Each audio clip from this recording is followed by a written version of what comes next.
Boa tarde, senhoras e senhores. Vamos dar início ao nosso evento. Queremos fazer um agradecimento aos apoiadores do nosso evento. 15º Cartório Ofícios de Notas e FEComércio. Neste momento, recebemos o presidente da Associação Comercial do Rio de Janeiro, senhor José Antônio do Nascimento Brito. E o presidente da Alerj, senhor André Siciliano.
Chama o Siciliano.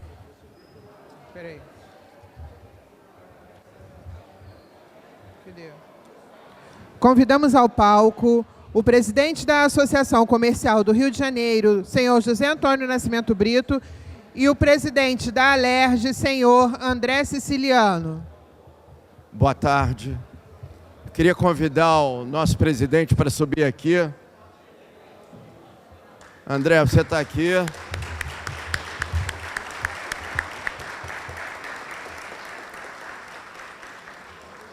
Queria agradecer algumas presenças aqui.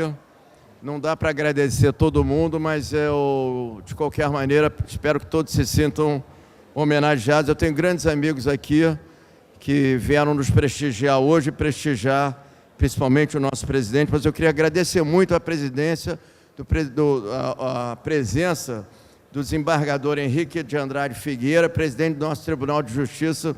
Fiquei muito honrado aqui com a sua presença. Queria agradecer também a presença do desembargador Ricardo Rodrigues Cardoso, que é o Corregedor-Geral da Justiça do Estado do Rio de Janeiro. Esse nosso jovem, talentoso Procurador-Geral do Estado do Rio, o Bruno Dubé.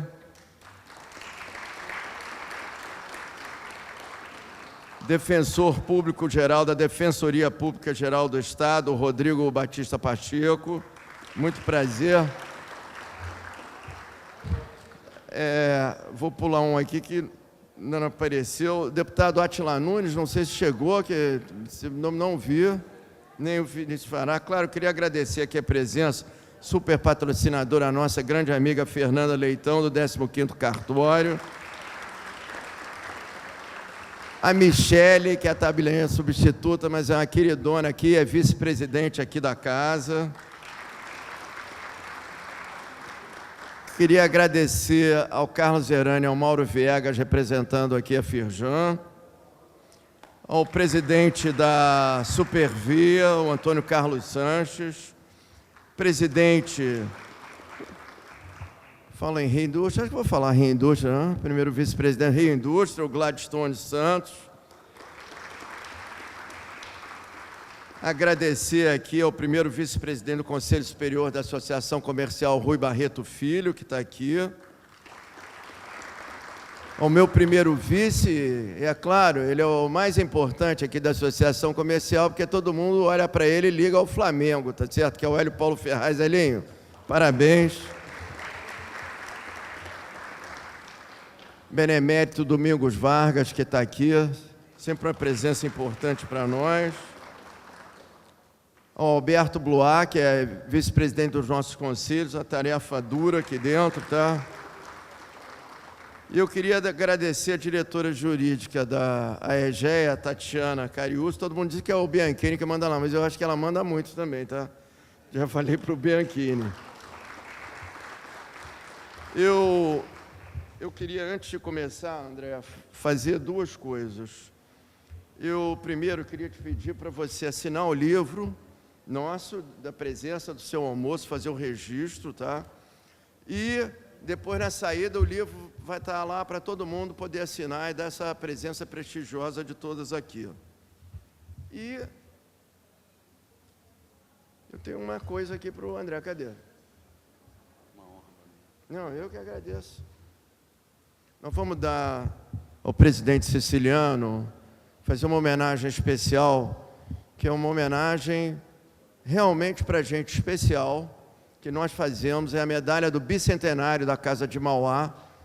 É a grande homenagem, no fundo, que a gente faz a pessoas não só queridas, mas que tenham prestado um serviço enorme à nossa comunidade. Eu acho que a presença de vocês demonstra não só o carinho, mas a certeza de que o siciliano foi, ainda é, um presidente fenomenal da Alerj. Não é que tudo esteja resolvido, mas ele transmite segurança e, mais do que isso, é uma pessoa com quem a gente pode dialogar.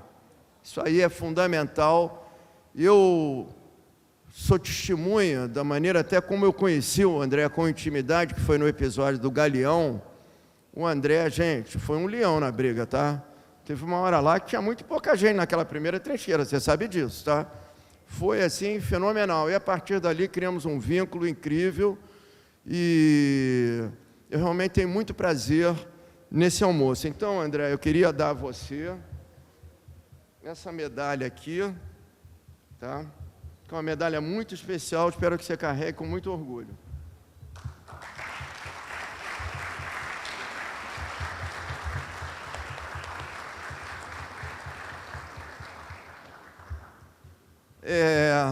Bom, feito isso, eu queria combinar aqui um pouco como é que nós vamos andar. Nosso presidente vai fazer umas palavras aqui, nos próximos 10 minutos, o que seja. A ideia aqui é um pouco que ele possa trazer a visão do Legislativo sobre o nosso Estado. Eu até conversava aqui um pouco antes, eu tenho tido oportunidade com algumas outras pessoas, como o Hélio Paulo e tudo, de ter conversas mais íntimas com os candidatos fundamentais aqui, concorrendo ao governo do nosso Estado. E tenho colocado uma pauta, nós temos uma pauta aqui, grande, gorda e muitas vezes até inspirada por conversas com o nosso siciliano. Então, a ideia é que o siciliano nos transmita um pouco essa visão dele sobre o Estado, tá? E depois nós vamos abrir para perguntas.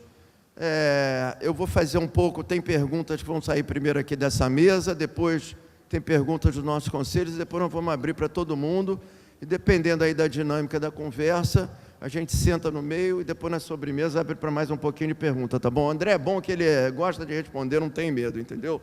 Então, André, o microfone é seu, muito obrigado a vocês mais uma vez.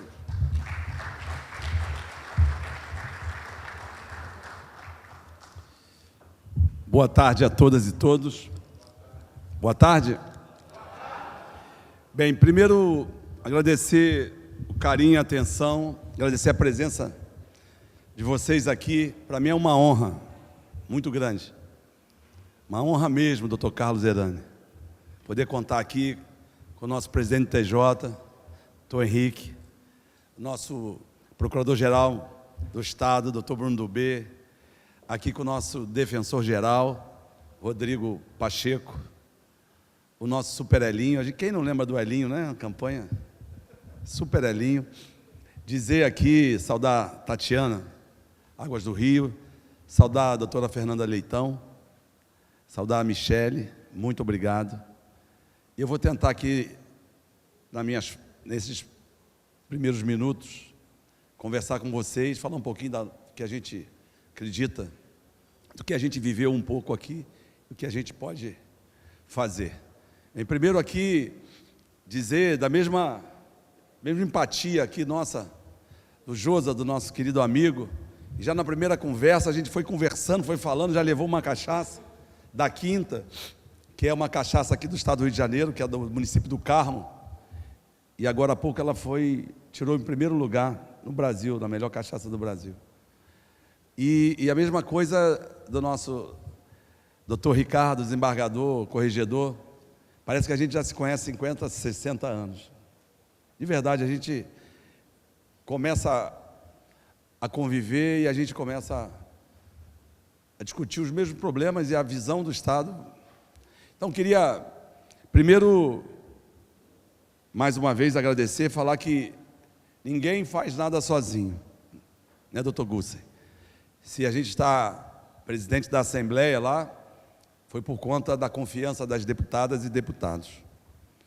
Eu estou no meu 4º mandato de deputado, tive a honra de ter sido prefeito da cidade onde eu cresci, que é a cidade de Paracambi, na Baixada Fluminense. Fizemos um trabalho muito bacana lá, na área da educação, saúde, infraestrutura.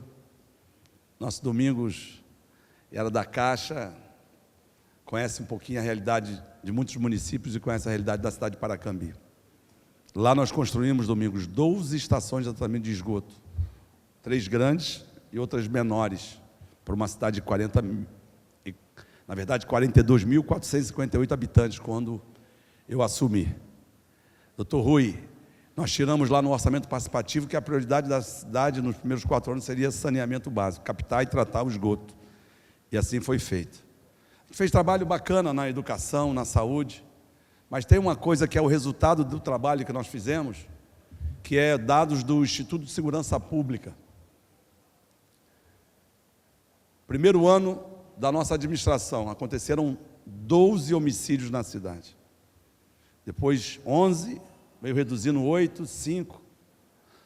Doutor Hariman, no último ano, um único homicídio na cidade de Paracambi. Não foi mágica, doutor Homem de Carvalho. Sabe o que foi? Ocupar a juventude, dar uma educação pública de qualidade, ocupar mesmo. Nós, crianças acima de 6 anos de idade, tinham uma atividade no contraturno na cidade de Paracambi. Período na sala de aula, outro período fazendo aula de balé, aula de violino, de flauta, de guitarra. Ainda é assim hoje lá. Tem uma companhia municipal de teatro, uma companhia municipal de balé e tem uma escola de música Vila Lobos que nós abrimos. 15 cursos, piano, violino, flauta transversa, sax. A gente ocupou a juventude, acima de 6 anos de idade. Karatê, capoeira, jiu-jitsu, futebol de salão, inglês, espanhol e francês, informática. A gente ocupou a criançada. Acima de 15 anos, 18 incompletos, nós fizemos uma parceria com o judiciário local e a gente dava meio salário mínimo para o jovem fazer um curso, aprender uma profissão. Nós botamos todas as crianças a partir de 3 anos de idade na sala de aula já em 2001. Se vocês pegarem o IDEB 2005, 2007, 2009, da região metropolitana, vai ver lá que Paracambi começa a pontuar e há alguns anos é o primeiro. Porque a gente priorizou a educação. Agora há pouco, eu cheguei um pouquinho antes, estava ali dando uma entrevista para uma revista, e me perguntaram sobre as milícias. Eu disse, primeiro a gente precisa valorizar o policial militar e o policial civil, e a gente fez isso nos últimos anos aqui na Assembleia. Dá muita tecnologia, muito treinamento, porque a gente precisa usar da inteligência. Mas valorizar, primeiro passo, porque o policial sai de casa, não sabe se volta. E se ele tem um salário digno, ele pode fazer o seu serviço, o seu trabalho melhor, eu acho. Ocupar as áreas da periferia do nosso estado, e mesmo aqui na capital, onde nós temos muitos problemas. Eu diria que nessa quadradura que a gente vive no Brasil e no Rio, hoje o maior problema nosso é a fome. Tem muitas famílias passando fome. Aqui na capital, agora não vejo mais, mas ali mesmo, em frente ao MP, tinha uma fogueira, tinha acampamentos ali de famílias inteiras, pessoas morando na rua. E ainda temos, morando embaixo de marquises, famílias inteiras, inclusive também em barraca de camping, por conta do momento do desemprego, da inflação alta, de tudo que a gente achou que já tínhamos passado. Mas a gente tem esperança e fé, e a gente acha que podemos fazer mais para melhorar. Assumi a presidência da Assembleia num momento muito difícil do Estado, uma crise econômica, uma crise política. Eu brinquei, doutor Henrique, na semana passada com a deputada Marta, porque um desembargador conversou com ela e pediu uma medalha. Eu disse, como mudamos? Há 5 anos atrás, eles nem passavam em frente à calçada da Assembleia. Porque o momento foi muito difícil, 2017 e 2018. O doutor Henrique foi lá, me ofereceu uma homenagem. Eu disse para o doutor Henrique, muito obrigado, doutor. Mas a minha atividade é muito difícil. Ser político é muito difícil. Eu fico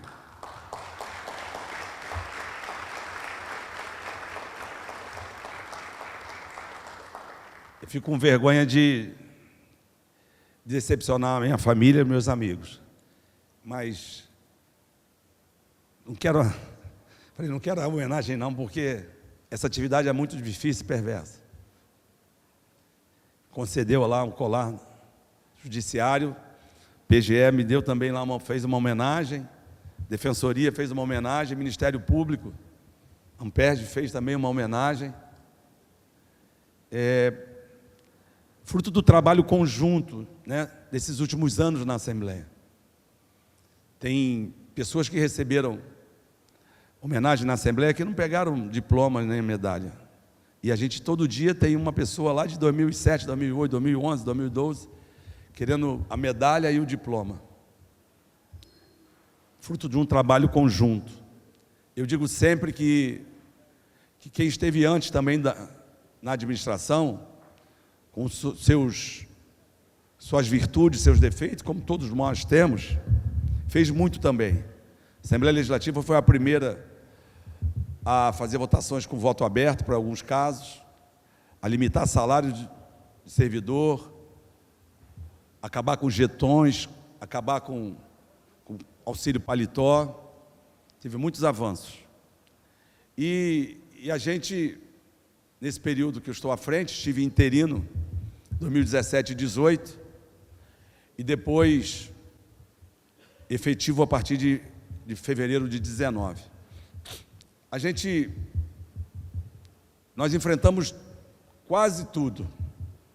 Está aqui o Gladstone, que é o representante que é o vice-presidente da Rio Indústria, mas é do setor de plástico.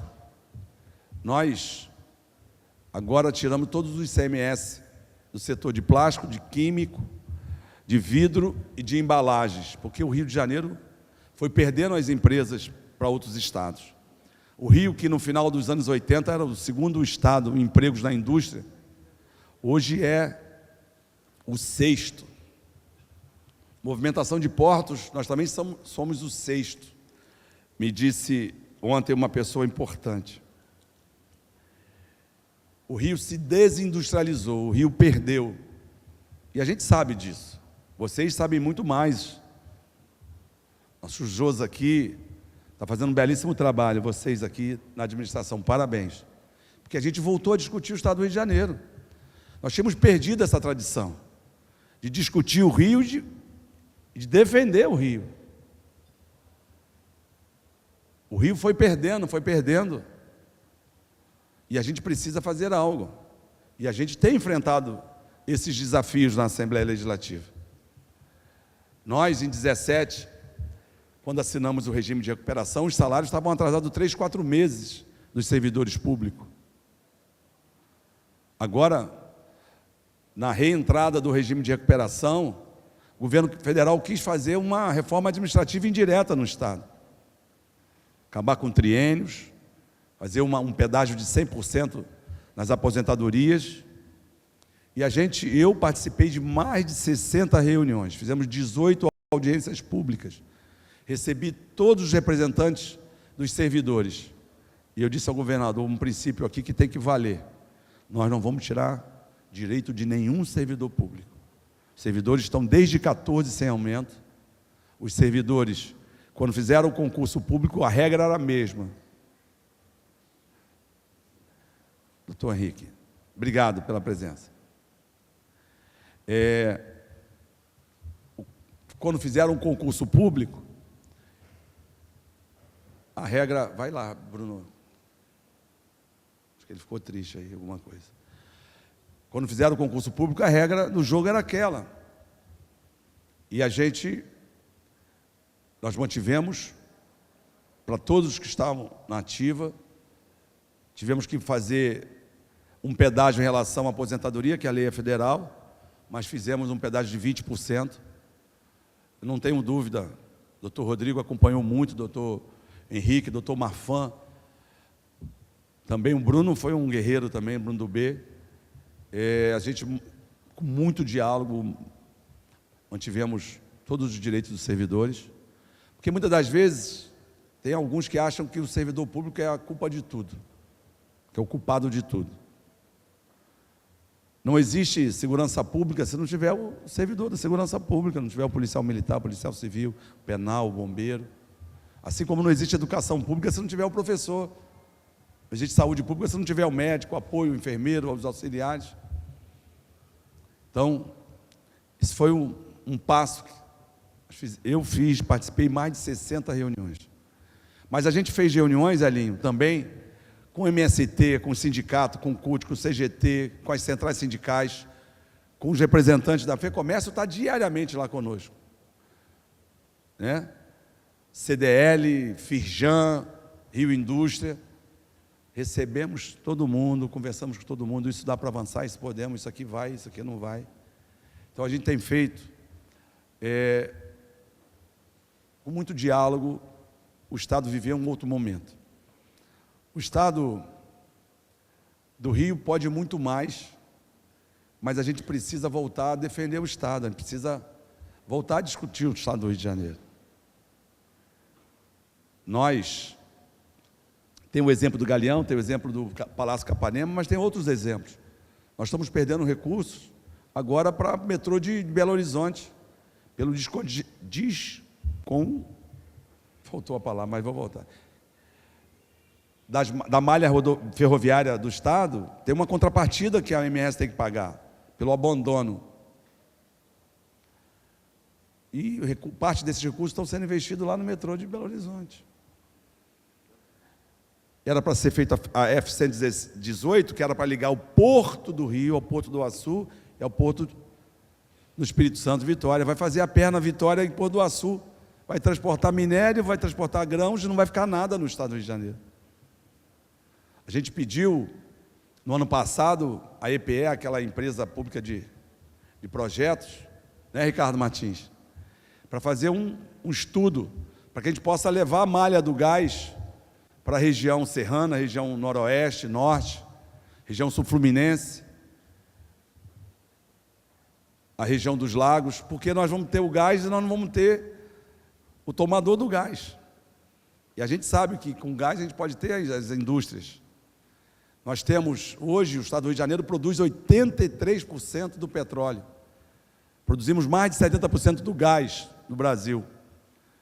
Sendo que estamos reinjetando no pré-sal mais de 60% do gás produzido. E a gente não tem um gasoduto para trazer o gás para a costa, por exemplo, da Baixada Fluminense. Temos ali, ao lado de Itaguaí, o Distrito Industrial de Santa Cruz, é possível, ali temos 3 tomadores. Temos a Gerdau, temos a Ternium, temos a Furnas, a termoelétrica. Então ali já são 7, 8 milhões de metros cúbicos por dia de gás. E a gente pode ter ali ao longo do arco uma planta para beneficiar vidro, uma planta para termos aqui um plano estadual de fertilizantes, uma unidade de processamento de gás, que a gente pode desenvolver a Baixada, que é uma região que precisa ser desenvolvida. Então a gente tem um potencial imenso, mas muitas das vezes a gente não defende o Rio. E por que eu digo isso? Porque agora mesmo o Congresso aprovou a obrigação de implantação no Centro-Oeste, Norte e Nordeste de 8.000 megawatts. É um crime contra o Rio de Janeiro. Foi votado e aprovado. Tem lá uma matéria que já saiu da Câmara e foi para o Senado, que vai obrigar o governo a fazer uma malha de gasoduto, vai investir mais de 100 bilhões de reais. Sendo que a gente sabe que o potencial energético lá é o eólico, né, no Nordeste, por exemplo, é o solar, e o grande consumidor está aqui, no Sudeste. Então, se a gente gera aqui no Rio, por exemplo, via termoelétrica, o gás, a gente dá segurança ao sistema. Mas nunca vi isso, Domingos. Por lei, está obrigando o governo a fazer um investimento. Vamos ter agora, o leilão é em novembro, né? Nós temos chance de ter 5, no mínimo 5 termoelétricas no Rio, no estado. E o gás está aqui. Por que a gente vai levar um gasoduto para o Nordeste? Para subsidiar, porque quando o gás sai daqui e chega lá com o mesmo preço, tem um subsídio. Então a gente tem que lutar pelo Rio de Janeiro, discutir o Rio. O Rio tem saída, porque senão vai ter só a miséria, a pobreza, a violência, a milícia, que é um câncer. A milícia está em mais de 50% dos territórios do estado do Rio de Janeiro. E ela é um fenômeno não só do estado do Rio, já é fenômeno do Brasil. Então a gente precisa, muita altivez, muita cabeça erguida, falar muito do estado, falar da potencialidade de cada região nossa, do turismo. Nós sabemos que o momento hoje é de transição energética, mas a maior riqueza do estado do Rio de Janeiro é o petróleo e o gás. E essa indústria não está no Rio de Janeiro. Na verdade, não está nem no Brasil. Menos de 20% dessa indústria estão no Rio. Mais de 60% fora do Brasil. Então a gente precisa... Os estaleiros são um exemplo disso. A Petrobras aluga mais de 350 barcos. Ela tem alugado, salvo engano, 360 e poucas embarcações. Se nós exigíssemos, se a Petrobras exigisse que 30% dessa frota fizesse aqui a manutenção no estado do Rio de Janeiro, nós íamos reabrir ali, seguramente, esses estaleiros todos aí fechados. Somos 16 estaleiros privados, 2 públicos. É isso mesmo, ali? 16? Mas hoje mais de 90%, mais de 95% das embarcações fazem manutenção fora do Brasil. Não é em outro estado, não, fora do Brasil. E não tem nada igual no planeta, na história do petróleo, igual ao pré-sal, nada igual. Temos poço produzindo mais de 65 mil barris equivalentes dia. Acima de 30 mil barris dia, temos mais de 40 poços, quando a média do Mar do Norte é 9 mil barris dia. Segundo os técnicos, hoje no pré-sal, para produzir um barril é menos de $3. Menos de $3. O que custou 250 milhões de dólares fazer um furo, hoje faz com 30 milhões. O tempo que era 1 ano e meio, faz hoje com 40, 50 dias. Tecnologia, pesquisa e desenvolvimento, Petrobras, Fundão. É um patrimônio nosso. Nós somos autossuficientes. Nós não temos as refinarias que deveríamos ter, porque isso é uma questão de soberania. Mas nós somos autossuficientes, nós produzimos mais petróleo do que a gente consome. Nós temos pesquisa e desenvolvimento, nós temos as universidades de conhecimento. Nós somos o maior exportador do mundo, o maior produtor do mundo de soja, o maior produtor do mundo de proteína animal, gado, porco, frango. Somos o maior exportador de milho, que o maior produtor é o americano. Então a gente precisa, nós somos uma potência, precisamos falar disso. E vocês que geram, né, a riqueza, que investem, que têm essa coisa de gerar o desenvolvimento social e econômico. Sem investimento não tem emprego, sem investimento não tem impostos. E a gente tem essa noção. Eu nunca saí do meu partido, sempre fui do meu partido. Vim para o Rio de Janeiro com 16, 17 anos trabalhar no mercado financeiro. E eu tenho essa visão. Eu tenho essa visão. Então a gente precisa falar de desenvolvimento, falar de futuro, de perspectiva, porque as notícias não são boas, mas a gente precisa olhar para frente, defender o Estado do Rio de Janeiro, discutir o Estado do Rio de Janeiro. Desculpa, Josa, se eu me alonguei demais aqui. Muito, muito, muito obrigado mais uma vez aqui pela presença e por essa oportunidade. Presidente, eu vou pedir desculpas aqui, eu vou fazer lá uma pergunta, porque você me deu uma dica excelente aqui, mas eu acabei cometendo aqui uma pequena falta de educação e não citei a FEComércio. Houve um acidente de percurso aqui à última hora, o nosso presidente Florencio não pôde comparecer e eu queria, o Charbel, representando a FEComércio, Luiz Veloso ali, meu amigo, e a Adriana, homem de Carvalho, que conseguiu perdoar o irmão, que chegou um pouquinho atrasado, mas que é nosso vice-presidente, o Daniel, mas a gente quebra o galho dele para você, sempre muito bem educada, tá? Mas eu queria dizer da satisfação de ter a FEComércio aqui conosco, e aliás ajudei aqui, trabalhei um pouquinho, já chegaram com uma tarefa para o nosso Bruno Dubê, que ele vai fazer lá no Convento do Carmo, tenho certeza que vocês vão resolver o assunto. André, eu queria te fazer uma pergunta, que eu acho que você é um exemplo disso. Nós tivemos um episódio aqui, que foi o do Galeão, que era dado como perdido em agosto, outubro do ano passado. Iam passar o rodo em cima da gente, tá certo? E o modelo da privatização e tudo.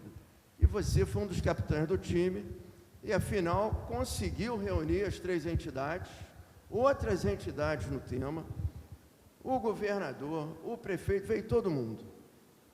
Você não acha que falta, muitas vezes, articulação, líder, não é um problema de hoje, não, estou falando que você é o exemplo contrário, está faltando mais indignação de todos nós aqui, essa mesa sentada aqui, os que estão lá atrás, vocês na política, de articular. Não é possível, Rio de Janeiro não pode assim, as pessoas não podem passar o rodo na gente, ao bel prazer.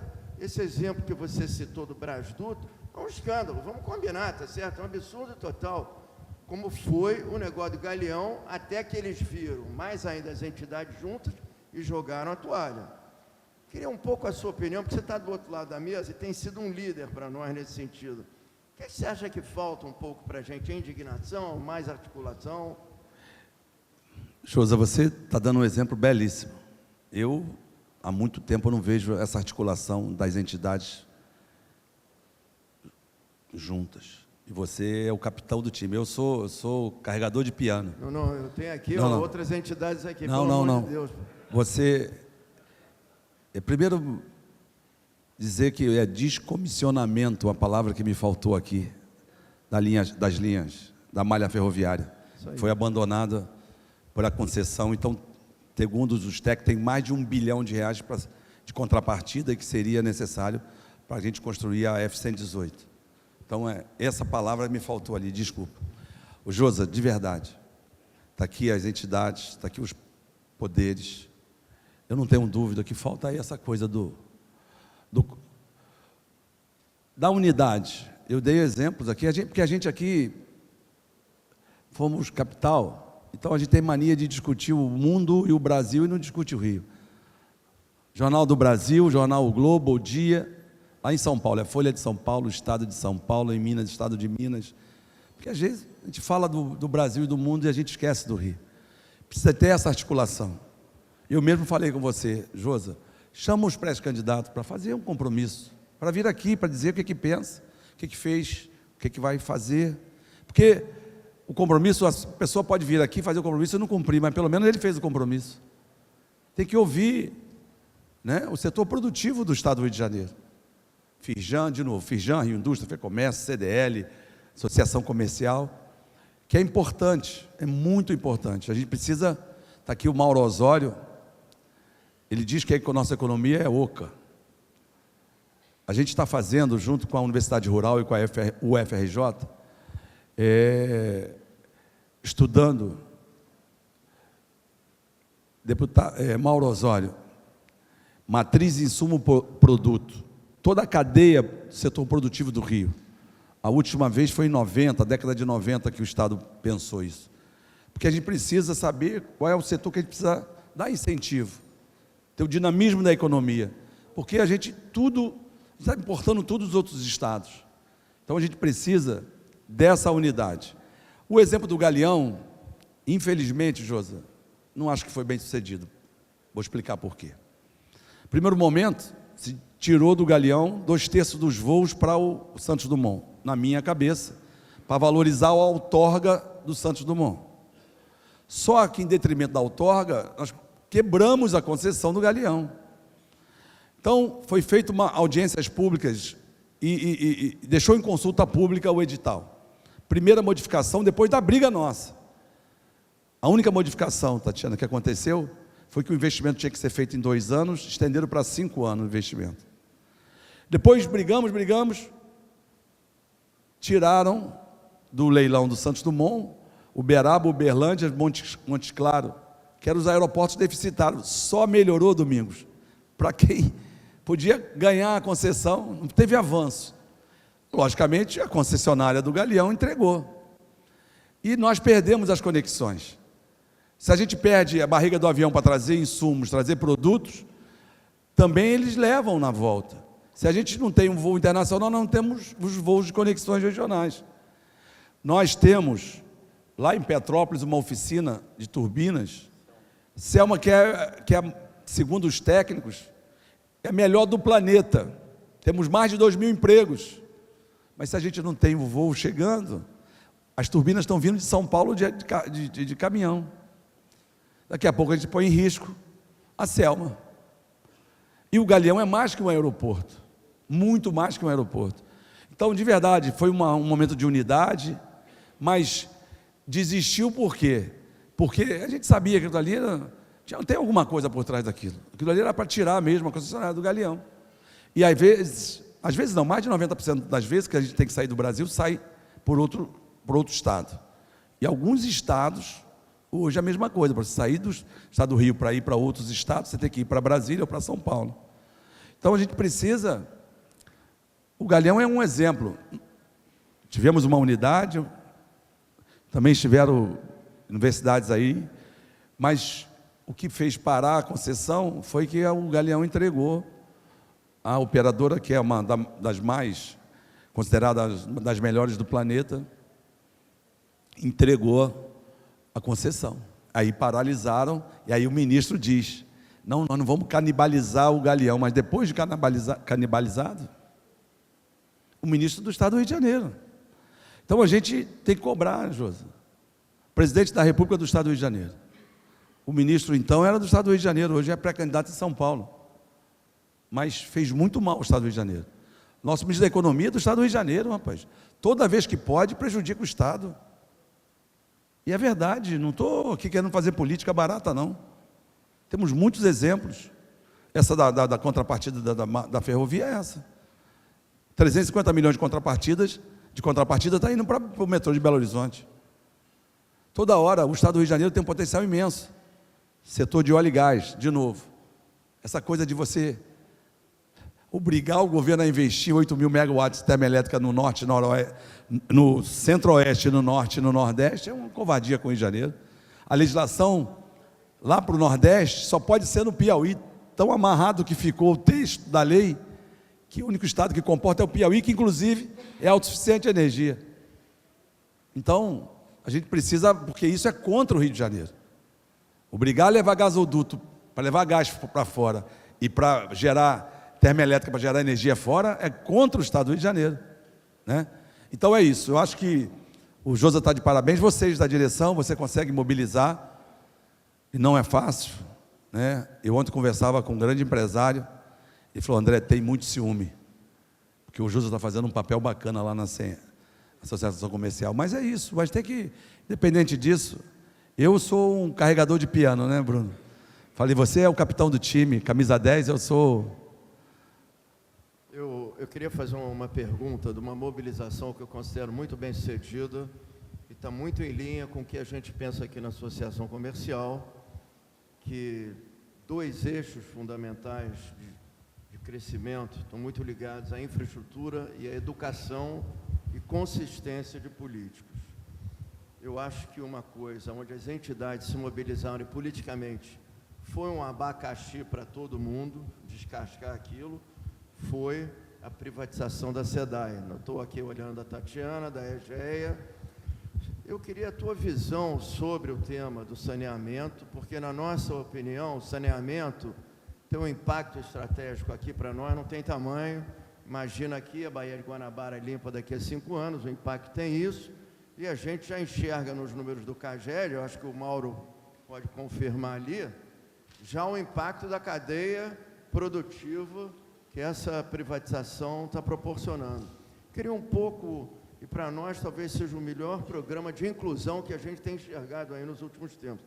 Eu queria um pouco a sua visão do assunto, não do que passou, mas como é que você enxerga isso, como é que a gente vai, entendeu, botar foco nisso. Não. A própria SEDAI está se reinventando, né? Você sabe disso. Eu vou voltar ao passado, que é importante voltar. Eu votei favorável à privatização da SEDAI, em 2017.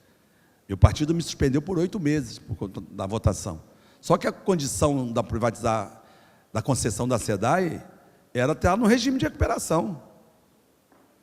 Então, eu disse ao governador, está marcado o leilão, eu vou apresentar uma emenda condicional, um decreto legislativo, não sei o que será, mas se não, vou botar na pauta, vou retirar, se não assinarmos o regime de recuperação, eu vou botar para votar. E falei com ele antes, não fiz nada... Só que veio chegando o prazo da concessão, veio chegando o prazo, o desespero bateu. Então, tudo que foi feito na Assembleia em relação à concessão, a véspera do leilão, foi porque nós não tínhamos o regime, e talvez hoje ainda não, porque não assinou. Mas tem decisão judicial, porque nós estávamos no regime, por decisão do Fux lá atrás, em dezembro de 20, e depois pela decisão do Toffoli em abril de 21, porque o Rio pagou 1 bilhão e 200 milhões de reais de serviço da dívida. 6 está no regime, por decisão, não é isso? Depois a Procuradoria conseguiu, dia 30, né? Mas porque teve por decisão judicial, porque aí se pediu as certidões. Então, por favor, Tatiana, é verdade. Eu não tenho que voltar assim ao passado, porque é importante a gente resgatar. A gente espera que tudo que foi anunciado possa acontecer. Porque a gente vê, por exemplo, esse exemplo da ferrovia, não aconteceu. A gente conhece um pouquinho a realidade do Estado. Lá no norte e no noroeste, quando você pega a concessão da empresa distribuidora de energia, é um caos. É caos. É vergonhoso para nós políticos do Estado do Rio de Janeiro. É vergonhoso. A Enel, que agora já comprou de outro, não se investiu nada. Não tem um investimento. Agora está dizendo que vai fazer em 2025 para 2026 uma nova linha. Não sei se vocês sabem, lá no noroeste são 13 municípios, 340 mil habitantes. Tem a Copapa, uma empresa de papel, ela comprou um equipamento para produzir, Josa. Se põe na sua capacidade máxima, cai a energia, perde a produção. Itaperuna, essa é Santo Antônio de Pádua, a Copapa. Itaperuna tem lá um herói que tem 800 empregos, produz 30 mil bermudas por dia. Comprou um equipamento moderno, lá, computador, não sei quantos, cai todo dia a energia. E sabe o que acontece? Quando o equipamento está cortando a peça, cai a energia, perde o pano, ou lá o material que usa. É caos, é vergonhoso o que tem lá, distribuição de energia. Eu fui lá, eu levei lá a Enel para dar explicação, aí começou a falar de resolução. É patético, porque ninguém acredita mais em nada deles. Lá tinha um rapaz lá, falou, eu fiz mais de 150 reuniões, André. Agora, nesse instante, tem 200 funcionários parados lá na área rural de Santo Antônio de Pádua, das Pedreiras, porque caiu a energia, tem 36 horas, não religaram. É vergonhoso, vergonhoso. Então, a gente espera de verdade, porque a água é vida. E eu tenho certeza que a SEDAI que ficou, né, porque foi uma concessão, já vale mais de 20 bilhões. O Leonardo está fazendo um belíssimo trabalho lá, está reinventando a SEDAI. Mas esse primeiro ano, o que a gente tem de conhecimento, não foi feito grandes investimentos ainda. Pelo menos é o que chegou para mim. Dos prometidos aí, foi muito pouco. Eu não sei se é verdade que foram investidos 200 milhões de reais. Investido. Não é manutenção, não é custeio. Isso é muito pouco para quem falou que vai investir 30 bi. Mas eu, de verdade, Tatiana, torço para dar certo, torço para que a gente possa ver as nossas lagoas, nossa Bahia, porque a Bahia não tem nada igual no planeta mais bonito do que a Bahia, só Paracambi. Mas não tem nada igual a Baía de Guanabara, de verdade. Então a gente precisa resgatar. E a gente precisa também olhar para as pessoas que também não vão ter condição de pagar. Mas eu sou favorável e eu botei para votar nessas condicionantes, exigindo o regime de recuperação, que a gente não teve. Então, Josa, todo investimento é bem-vindo. Muitas das vezes fala muito da iniciativa privada, mas tem alguns serviços, principalmente quando é concessão pública, se não tiver um investimento do Estado, não vai. Nós temos problemas sérios de transporte. O sistema de barca está falido, está gerando um prejuízo de mais, já acumulado de mais de 1 bilhão e 200 milhões de reais. Né? É a mesma coisa a ferrovia, o metrô e o próprio ônibus. Todo lugar do planeta tem subsídios. Aqui no Rio não tem subsídio. Todo lugar. Então a gente precisa, com muita seriedade, com muita transparência, discutir algumas questões do Rio. Né? Eu, de verdade, Josa, me sinto, tudo que eu vivi nos últimos anos aqui, porque também não sou melhor do que ninguém, não. Mas a gente procura ler um pouquinho, procura se inteirar, procura fazer o nosso papel. Eu me sinto, de verdade, preparado para representar o Estado do Rio de Janeiro no Senado. Não, isso aí ninguém tem dúvida, tá certo? Eu acho que a presença aqui desse almoço, só tem formador de opinião aqui, e eu vi pela demanda nesse almoço, isso aqui é uma plateia de hiperqualidade, né? Todo dia que a gente reúne gente desse naipe aqui. Eu não queria deixar de registrar uma coisa sobre SEDAI, porque está aqui o Wagner Victor, está ali, o nosso amigo, seu amigo, faz um trabalho fenomenal lá. Só dizer isso, Wagner, eu acho que você fez um trabalho lá de trás que as pessoas não perceberam, porque a mexida na SEDAI e todo o saneamento e o debate começa muito no período que você estava lá. Queria te dar parabéns, tá, publicamente aqui sobre isso. Eu queria falar uma outra coisa aqui, que era uma pergunta, mas você já respondeu. É uma preocupação enorme minha e das outras entidades, e até estamos discutindo, FEComércio e Firjan, a possibilidade, nós já temos alguns grupos de trabalho conjuntos, tá? Um é sobre a implementação de 5G, telecomunicações aqui, o outro é sobre pirataria, comércio ilegal, que é outra craca, junto com milícia, é uma confusão doida. E agora nós estamos examinando a possibilidade de fazer mais 2 GTs. Um sobre meio ambiente e saneamento, que é um assunto que a gente considera VIP para o nosso Estado, e o outro é sobre mobilidade, exatamente isso aqui que nós estamos discutindo um pouco. Você esgotou o assunto, tá certo? Você sabe perfeitamente, tudo está sendo discutido, precisa se resolver os problemas das empresas. O caso da Supervia é um caso claro que precisa ter uma atenção especial, tá certo? É um absurdo. Nós temos que lembrar que a Supervia presta um papel de inclusão enorme aqui, mas eu queria acrescentar um dado. Eu acho que essa discussão sobre mobilidade, como também toda a discussão que a gente está tendo em termos de infraestrutura, gás, petróleo, passa por um outro tema, que é o tema da descarbonização da economia. Eu acho que o Estado do Rio de Janeiro está na frente desse assunto, porque aqui está a reserva toda do pré-sal. E nós precisamos prestar muita atenção do impacto de descarbonização, seja lá o que for, tá certo? Sobre esse debate. Inclusive, no caso do debate da mobilidade aqui, nós temos que pensar um pouco para onde a gente quer tocar essa mobilidade. Não é só um aumento de tarifa e rearrumar o problema do metrô, Supervia. Eu acho que a gente precisa ter uma pensata, vamos dizer, focada mais no problema ambiental também. Eu queria passar agora a palavra aqui para a minha queridona Fernanda Leitão, do 15º cartório, que ela tem uma pergunta para você. Boa tarde. Presidente, o senhor é candidato ao Senado nessas eleições. Uma vez eleito, qual seria o seu principal objetivo e desafio? Ou seja, como defender o Rio de Janeiro nesse novo cenário? Então, Fernando, eu falei um pouquinho aqui da cidade de Paracambi. Lá eu fazia prestação de conta mensal nas rádios. Fazia um pool de rádio. No início eu apanhava, porque o pessoal ligava. Mas a gente trabalhou muito. Eu peguei a cidade de Paracambi, que o último orçamento em 2000, antes da gente, foi 9.800.000. Primeiro orçamento nosso, 13.800, que eu administrei em 2001. Deixei 72 milhões de orçamento em 2008. Eu recadastrei imóvel, implantei taxa, mas tinha serviço público, tinha escola pública de qualidade, tinha posto de saúde. Eu abri posto de saúde, tinham 4 só, deixei 21 postos de saúde, botei para funcionar um hospital. As crianças entravam de manhã, tomava café, saía, entrava, almoçava, à tarde tomava café. Nós fizemos muita coisa, mas principalmente foi a participação.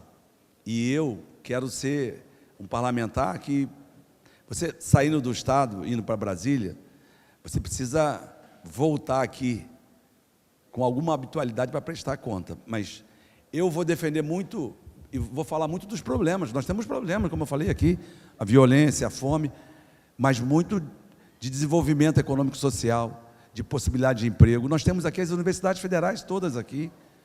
Nós temos aqui os institutos da área da saúde, nós temos aqui o Complexo Industrial da Saúde, que tem um potencial, na minha opinião, que é um novo pré-sal, mas não pode, a UFRJ tem 67 mil alunos, de 2015 para cá, domingo, você pega o orçamento dela, atualiza com o IPCA, ela perdeu 50% do seu orçamento, ela funciona até agosto.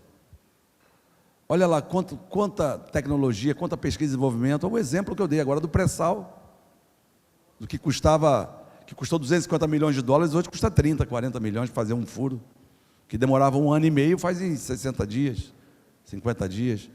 Isso é tecnologia, isso é curva de aprendizado. Então a gente precisa defender o Estado do Rio de Janeiro, trazer investimentos para cá, discutir os problemas, porque tem alguns gargalos também na legislação federal, e a gente precisa enfrentá-los.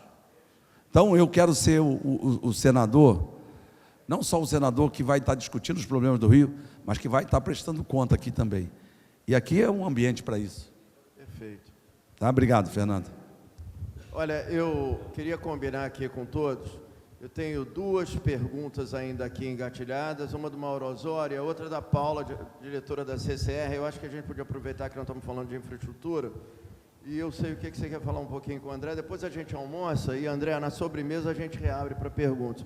Então, Mauro, fala você primeiro. Paulo, onde é que você está? Levanta o dedo aí que eu não estou te vendo. Opa, está ali. Então, depois para ela.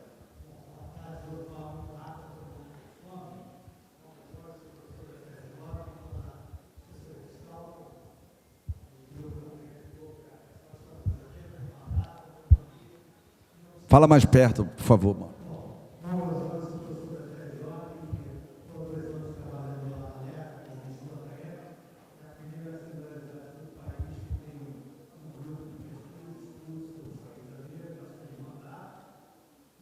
Mandato, tá?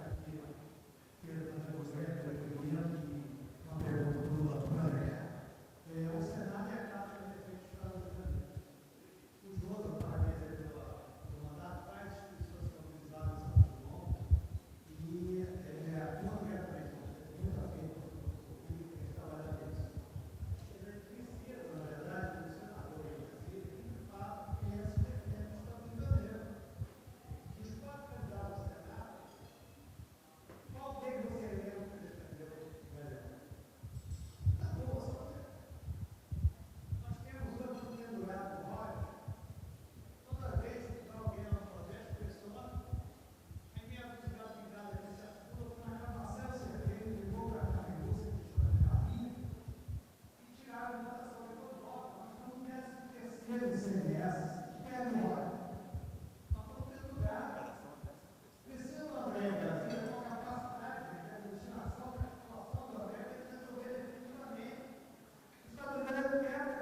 Mauro, eu vou me permitir aqui uma pequena discordância com você, pelo seguinte: eu acho que no Senado, o senador Portinho trabalhou muito no caso do Galeão, tá?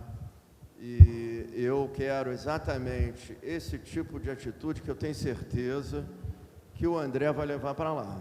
A briga é ecumênica, não tem partido, nós temos que defender a nossa cidade e o nosso estado, tá? Mas, enfim, detalhes. Eu queria passar, Paula, a pergunta para você. Entrega lá o microfone para a Paula, por favor. E depois a gente vai almoçar e segue. E quem quiser fazer... Ah, então fala, desculpa, eu achei que você não ia falar de fundo soberano. Por favor, aí eu vou responder as duas perguntas rapidamente. Ah, então tá bom, passa lá para ela. Fala, Paula. Levanta aí, Paula, para a gente te ver. Obrigado.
Presidente, só para terminar isso aqui, isso aí que a Paula falou, eu tenho um caso aqui que a gente está seguindo, que está ali com o Daniel, na área de cartões de crédito. Eu sei, você está sabendo, eu sei disso, estou falando o seguinte: eu sei que você não é responsável, você, na verdade, é um gestor de várias bolas quadradas, mas é um problema isso, porque você está aqui e, de repente, aparece lá um deputado e, pô, do nada, bum, manda um torpedo. Você sabe como é que é, tá? Você está rindo aí, tá? Mas é isso. Mas isso, por isso que a gente confia no teu taco, tá? Esse caso, por exemplo, do cartão de aproximação, a gente tirou da pauta e a gente trabalhou para manter o veto. Infelizmente, Paula, nós não temos competência, infelizmente, para legislar sobre a rodovia federal. Porque nós temos caso, por exemplo, lá em Barra Mansa, daquele gin Amazon, da cachaça Rochinha, que a CCR fechou a saída da fazenda de 1707.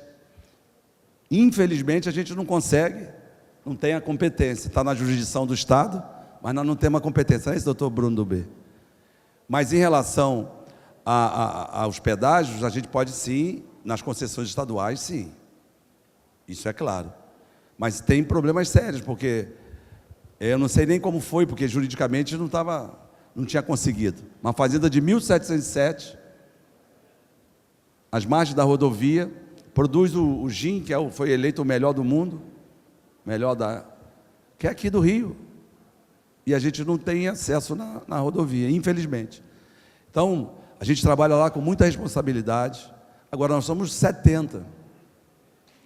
Eu fiz um trabalho muito bacana na Assembleia Legislativa, na Prefeitura de Paracambi.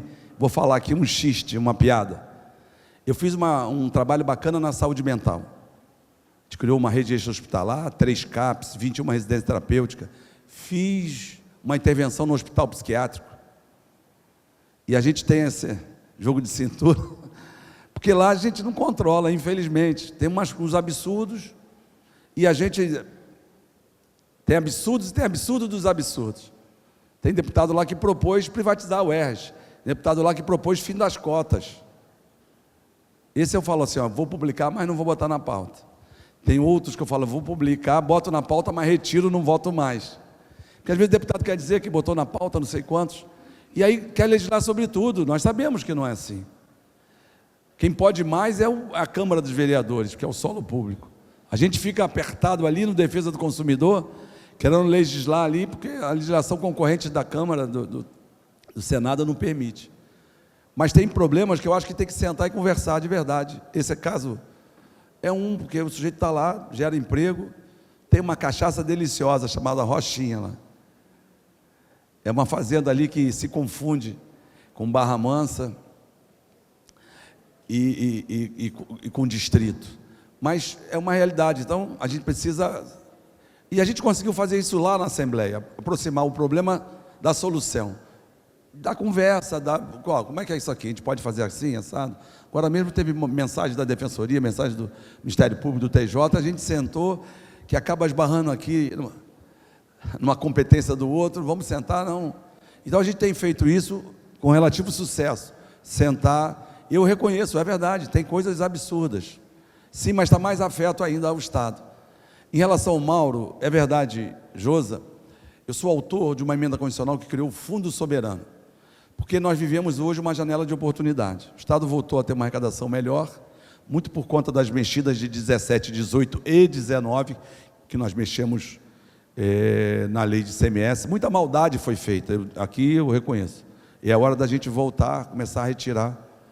E a gente criou o Fundo Soberano, porque o royalties, na minha opinião, nos próximos 4, 5 anos, vai ser sempre muito positiva a arrecadação, por conta dos poços que vão entrar em operação no Estado. Logicamente, hoje está $110, $114 o barril, acredito que o preço menos de 70 não volte, mas vai ter muita produção, nós vamos triplicar a produção em 10 anos do pré-sal. Eu reconheci aqui, o momento é de mudança na matriz energética, mas a nossa maior riqueza é o gás e o petróleo. Então, nós criamos o Fundo Soberano, já temos 2 bilhões e 100 milhões de reais esse ano, seguramente na virada vamos ter mais, no mínimo 3 bi, muito por conta também da CPI que nós fizemos de participação especial de royalties, uma briga, né, Bruno? E o Estado tem que pensar em investimentos que possam induzir novos investimentos, investimento em infraestrutura. O fundo pode ser um garantidor de uma parceria público-privada, pode financiar, por exemplo, como eu falei aqui, esse estudo que nós pedimos à EPE, para elevar a malha de gás, para distribuir o gás para o Estado do Rio de Janeiro. Pode ser feito investimento em portos, até na ferrovia, mas tem que ser pensado, discutido, não aquela coisa do momento da eleição, tem que ser uma coisa séria, pé no chão, e é isso que a gente propôs o fundo, porque muitos deputados queriam dizer o que fazer com o recurso da SEDAI. E eu falei, eu não ponho para votar, pode apresentar, não vou votar. Agora, eu falei com o Cláudio, eu vou criar um fundo, a exemplo de outros países e outros estados, que tem um fundo para pensar, não é um fundo de poupança, para investir mesmo, para alavancar, e investimentos em infraestrutura. Segundo os entendidos do Noroeste, com 45 milhões de reais, você resolve mais de 50% dos problemas que tem lá. Não é nada 45 milhões de reais, nada. Então, a gente criou lá a assessoria fiscal da Assembleia, que é a primeira do Brasil, para pensar o Estado, e tem mandato, eu vou sair e ele vai ficar, não é chegar lá agora o presidente e trocar, não. Vai ter que respeitar o mandato lá do nosso Mauro Osório. Então, muito importante isso. Obrigado, eu acho que eu respondi. Desculpa, nossa moça lá da concessionária, mas a gente tem que, às vezes, muita coisa aí precisa sentar e conversar, entendeu? Precisa ter bom senso para que a gente possa garantir os empregos. A gente foi perdendo os empregos, fomos perdendo, isso não é normal. Você pega Santa Catarina, é o terceiro estado, 8 milhões de habitantes, 18% do seu emprego na indústria. Nós temos aqui menos de 4%. O Rio se desindustrializou. De novo, Josa, muito obrigado. Quero voltar daqui a pouco aqui, vamos papar. Não, eu queria agradecer e eu queria só registrar aqui que você tocou num ponto que eu acho que é o exemplo para todos nós aqui, seja poder público, seja poder privado, as entidades. Eu diria que Santa Catarina é o exemplo a ser seguido. Está ali o Mauro fazendo assim, mas e houve uma união fortíssima, modernizaram legislações, tomaram a nossa frota aqui, pesqueira, você sabe disso, e outras coisas, mas o quê? Se organizaram, é isso que a gente precisa aqui no Rio de Janeiro. Eu vou agora encerrar essa etapa, tá? Todo mundo aí se alimentar, e na sobremesa eu vou abrir para mais 4 perguntas. O nosso presidente da Leste tem essa qualidade fenomenal, que é dialogar. Eu acho que isso aqui é o exemplo mais importante que a gente tem, engajamento e diálogo com você. Paula. Pedir desculpa a Paula, representante da CCR, que me fugiu o nome. Desculpa. Tá? Tá ótimo, então agora ó, o almoço está servido. Muito obrigado.